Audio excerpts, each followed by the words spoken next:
पिछले कुछ 10 सालों में साइंस एंड टेक्नोलॉजी फील्ड का one of the leading pioneer अगर कोई रहा होगा तो वो होगा नैनो टेक्नोलॉजी।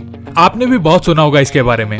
जी मैं वो कार वाला नैनो की बात नहीं कर रहा, वो भी एक टाइम पे ऑटोमोबाइल फील्ड का एक पायोनियरिंग इन्वेंशन था, बट ज्यादा उम्र नहीं थी। मैं जो बात कर रहा हूँ वो दूसरा नैनो टेक्नोलॉजी है, R&D वाला। नैनो टेक्नोलॉजी पूरे दुनिया के साइंस एंड टेक्नोलॉजी फील्ड में एक नए रेवोल्यूशन ही लाया है, चाहे वो मेडिकल साइंस की फील्ड हो, कंस्ट्रक्शन फील्ड हो, ऑटोमोबाइल एंड मैन्युफैक्चरिंग हो या फूड सेफ्टी। शायद ही ऐसा कोई फील्ड ऑफ टेक्नोलॉजी होगा जो इस नैनो टेक्नोलॉजी को अब तक अडेप्ट नहीं किया होगा।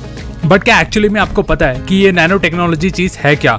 Nano technology is a field of science जो आपको एक मैटर के एटॉमिक और मॉलिक्यूलर लेवल तक स्टडी, मैनिपुलेट और रिस्ट्रक्चर करने का ऑप्शन देता है। तो अब इसका मतलब ये हुआ कि that you have to work on a nano scale. और अगर इस स्केल पे कोई मैटर का स्टडी करना हो तो हमें बहुत ही पावरफुल माइक्रोस्कोप्स लगेंगे जो माइन्यूट स्पेसिमेन डिशेस के छोटे से छोटे कोने तक फोकस कर सके। मतलब इस कॉन्टेक्स्ट का रफ आइडिया आपको दिलाने के लिए पहले हम एक पिन को कंसिडर करेंगे। अगर हम इस पिन को देखें तो उसका साइज आता है around 1 millimetre at its head, यानी 1 मिलियन नैनोमीटर।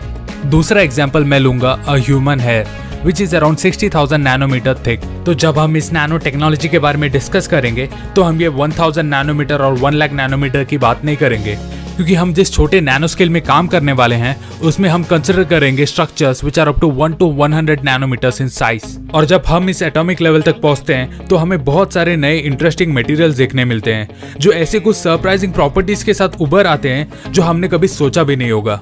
फॉर एग्जाम्पल, अगर हम अपने रोजमर्रा के पेंसिल को कंसिडर करें, वही ग्रेफाइट स्ट्रिप जो एक पेंसिल के सेंटर से होके जाता है which is actually a carbon, और अगर हम इस ग्रेफाइट के और अंदर जागते हैं like more down to its carbon structure, इस कार्बन स्ट्रक्चर को रीबिल्ड करके यूज कर सकते हैं एज कार्बन नैनो ट्यूब्स।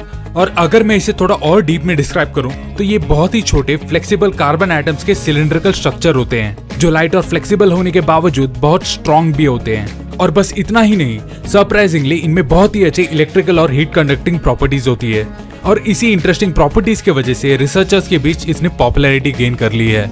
और इसी पॉपुलैरिटी ने जन्म दिया flat panel displace, electrical search protectors, और यहाँ तक कि इस टेक्नोलॉजी से ऐसे कुछ डिवाइसेस भी डिजाइन किया गया है जो बीमारियों को डिटेक्ट करके उसे ट्रीट भी कर सकता है। अब दूसरे एग्जाम्पल के लिए हम गोल्ड को कंसिडर करेंगे।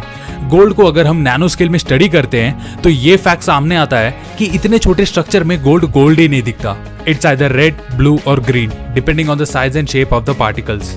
और ये गोल्ड नैनो पार्टिकल्स ने भी मार्केट में अपने वाइड रेंज एप्लीकेशंस ढूंढ ही लिया है, जहां इसे कंप्यूटर्स के स्पीड इंक्रीज करने के लिए यूज किया जाता है। इसे कुछ लग्जरियस और एक्सपेंसिव पेंट्स में भी यूज किया जाता है ताकि उस पेंट को ज्यादा इंटेंस और ड्यूरेबल बना सके। एंड ऑल्सो इस गोल्ड नैनो पार्टिकल्स को कैंसर से फाइट करने के लिए भी इस्तेमाल किया जाता है। आई नो ये नैनो टेक्नोलॉजी आप में से कई लोगों के लिए एक नया कंसेप्ट होगा, बट मैं ये कसम से कह सकता हूँ it has an incredible potential, और इसके लाइव एग्जांपल्स आपको अपने चारों तरफ देखने मिल जाएगा। And it is really exciting to know कि इस टेक्नोलॉजी का एक बहुत ही बड़ा हाथ रहेगा हम इंसानों के भविष्य के प्रोग्रेस में। So until next time with more such interesting videos.